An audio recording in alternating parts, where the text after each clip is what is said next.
Conjugare, Centro Português de Apoio à Pesquisa Científica e à Cultura. Acreditamos que as ciências e as artes mudam o mundo. O conhecimento transforma, e isso nos motiva. 14ª Jornada Virtual Internacional em Pesquisa Científica, com o tema Educação, Cultura e Poder. Oi, bom dia.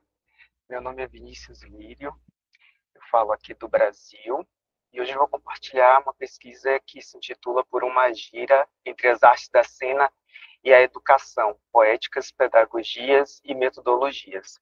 Essa é uma pesquisa que está em andamento no contexto da Faculdade de Educação da Universidade Federal de Minas Gerais, a UFMG, e ela tem por objetivo desenvolver investigações voltadas para as poéticas, metodologias e pedagogias que possam estimular e herdar outras práticas e epistemologias. Esses estudos, eles vêm sendo desenvolvidos nos últimos 10 anos, no contexto do Grupo de Pesquisa Educação, Poéticas Artísticas e Cultura, EPARTE, e no qual nós temos desenvolvidos alguns estudos voltados para poéticas artísticas e pedagógicas que possam estimular e herdar outras práticas metodológicas e pedagógicas na educação básica. Essas investigações, elas têm sido fruto de processos de criação e pedagógicos que apresentam articulações e atualizações metodológicas, compreendendo-os como campos expandidos. Então, um dos nossos objetivos é mapear essas articulações e atualizações poéticas à luz de um olhar para o teatro, para a educação básica, para a escola, pensando esses espaços como campos expandidos. E esse tem sido o intento da pesquisa que vem sendo desenvolvida no contexto do FMG, das várias pesquisas, a partir de processos de criação próprios, quanto da apreciação de outras composições cênicas e processos pedagógicos. Então, tratam-se de processos na interface entre as artes da cena e a educação, que têm tido como disparadores, têm sido, os disparadores para a criação de movimentos, no entendimento que Luiz Rufino traz, como giras, para pensar poéticas, pedagogias, metodologias e epistemologias outras, ações e atualizações atravessadas por uma abordagem contracolonial. Então, isso advém diante das urgências conjunturais e históricas que marcam a educação e as artes da cena no Brasil, cujo enfoque tem sido nos movimentos contra-hegemônicos.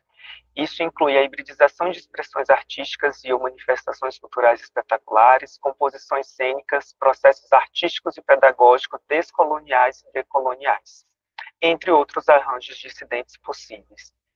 Esse exercício cartográfico e investigativo insurge frente à demanda também epistemológica que se ocupa de reconhecer e possibilitar outros atravessamentos por referências contra-hegemônicas na pesquisa, na criação e nas práticas pedagógicas. Isso implica o desenvolvimento de estudos acerca das relações entre possibilidades e potencialidades outras de se criar, agenciamentos múltiplos por entre corporeidades, corpos, performances, composições urbanas, manifestações culturais, literaturas, epistemologias, cosmologias, conjunturas e contextos diversos, bem como modos de viver e habitar o mundo. Assim, um dos objetivos das investigações que nós estamos desenvolvendo, ela tem sido a construção de mapeamentos de metodologias descoloniais e decoloniais a partir de estudos que vêm sendo realizados no Brasil, especialmente no contexto da UFMG. Esse investimento vem sendo algo muito caro nas pesquisas do EPARTE nos últimos anos e surge também desses outros campos que eu acabei de citar.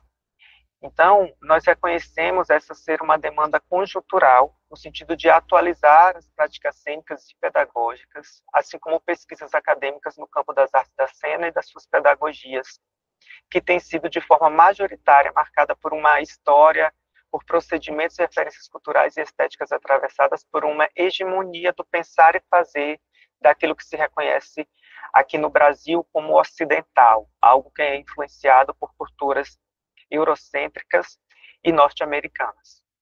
Nesse contexto, o investimento contra-hegemônico de descolonização e de decolonização constitui vetores de ação que, neste caso, compõem a trama dessa dinâmica expandida, a qual, além de romper com as fronteiras entre expressões artísticas e manifestações culturais espetaculares, buscam reintegrar o esgarçamento fronteiriço entre arte e vida, uma construção, uma convenção do dito Ocidente. Então, isso aparece como um princípio poético, estético, ético e político de outros modos de criar e viver fora de quaisquer correntes hegemônicas.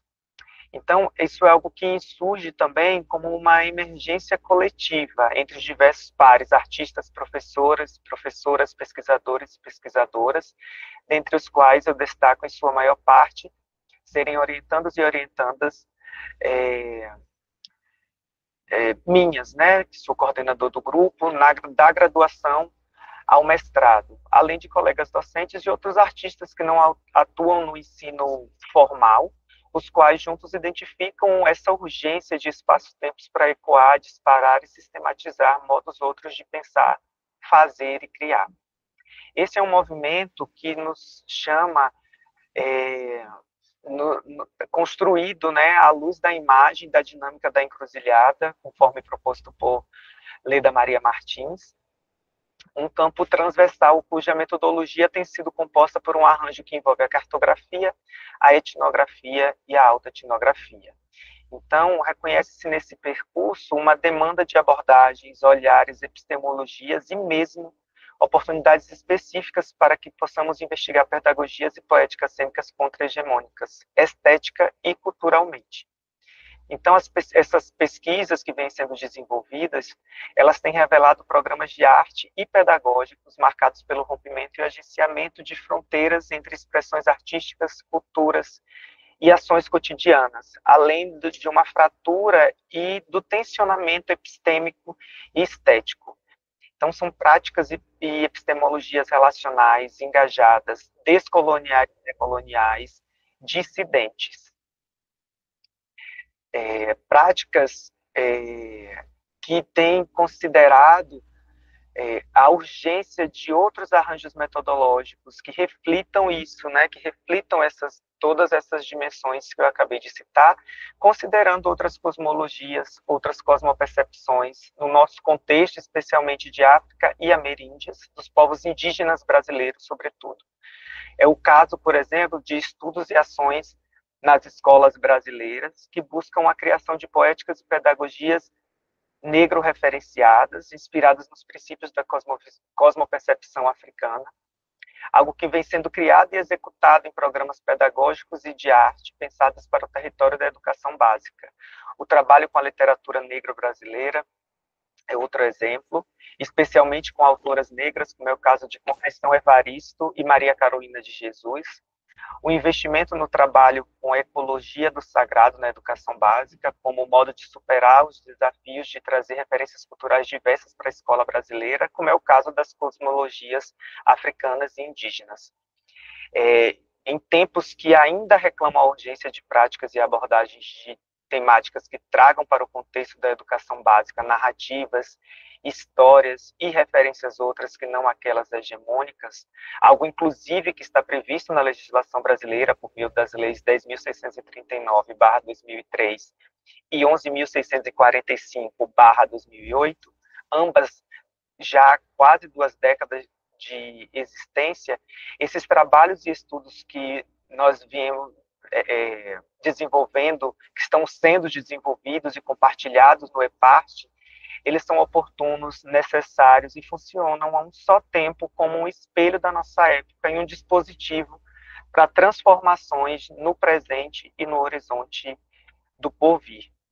Então, diante desse reconhecimento, nós temos buscado estimular a criação de propostas pedagógicas e poéticas no ensino regular, implicados em processos atravessados, por exemplo, por valores civilizatórios africanos, a saber, a memória, ancestralidade, circularidade, oralidade, corporeidade, musicalidade, energia vital, ludicidade, cooperativismo, comunitarismo e integração.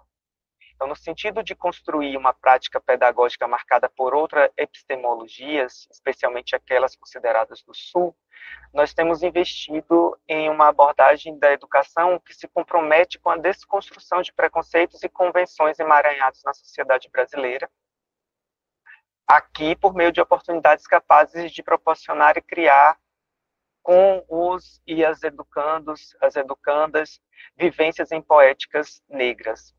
Então, olhar para essas epistemologias, isso pode possibilitar, então, que grupos sociais historicamente oprimidos no Brasil representem e expressem o mundo do seu lugar, nos seus termos, considerando os conhecimentos produzidos em um movimento anticapitalista, anticolonial e antipatriarcal. Esses investimentos encarnam, como sugere Luiz Rufino, o anti, o pós, o des, o de e o contracolonial e todo possível arranjo e estratégia em prol de projetos que não se rendem à colonialidade e, frente a ela, buscam e criam rotas de fuga. É a isso que temos nos dedicado no grupo de pesquisa, em um campo de afetos, ações e reflexões, em autoprovocações e inspirações a outros entre lugares, a reterritorialização da escola e de um desenho de educação ocidental e colonialmente convencionada. Realização, Conjugare, Centro Português de Apoio à Pesquisa Científica e à Cultura. Apoio, Editora Cravo. Inscreva-se no canal, comente, curta e compartilhe. Obrigado por assistir.